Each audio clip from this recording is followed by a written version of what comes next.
In this video, I'm going to show you how to pay your YouTube TV bill early if you want to stay ahead of your subscription or avoid interruptions. While YouTube TV doesn't offer a specific option to pay for future months in advance through the app or website, there are still ways to manage your payments proactively. To make an early payment, log into the account you use to sign up for YouTube TV. This is typically linked to your Google account.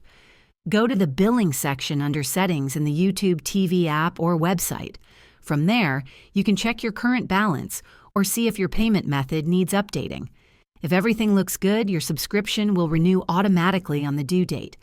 If you'd like to prepay for multiple months, consider purchasing a YouTube TV gift card from retailers like Best Buy or Costco.